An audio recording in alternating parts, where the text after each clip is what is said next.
La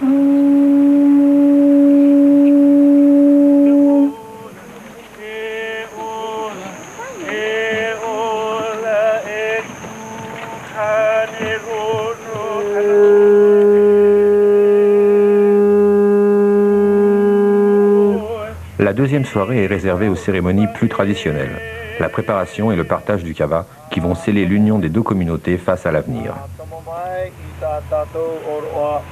Puis ce sera le Natira, l'échange de généalogie, manifestation de la confiance, de la relation filiale et du très grand lien d'intimité noué entre tous.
Na Eriki.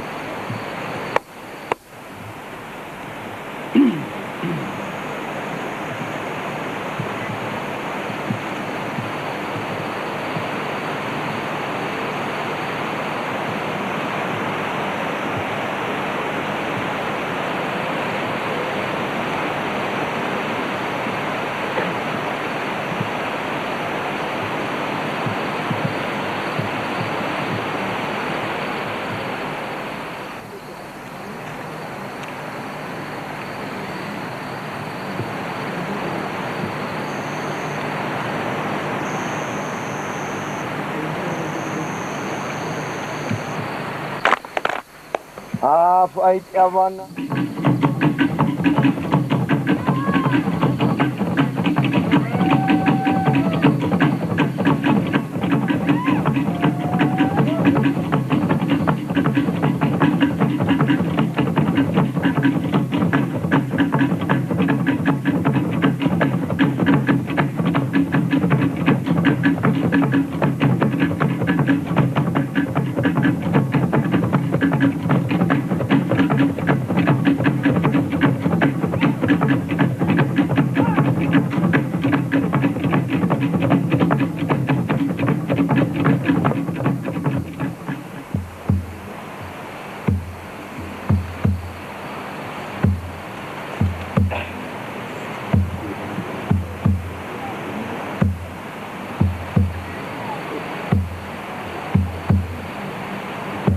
Ito pumatay po.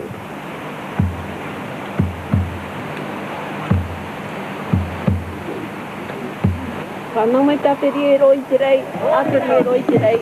Oge kaniya kapahu kani keke e o na nea ikahula kai poe. Oge kani. Oge kaniya kapahu kani keke e o na nea ikahula kai poe.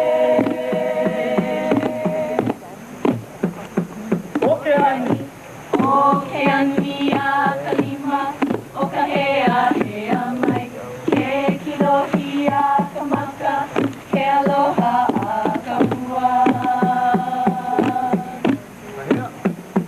o ke ania kalima o ka hea hea mai ke kilohia ka maka ke aloha a ka hua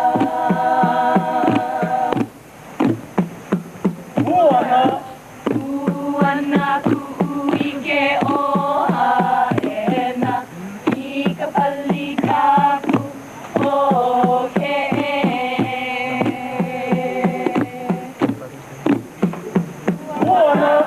Uana ku'uike o haena I ka pali kaku o ke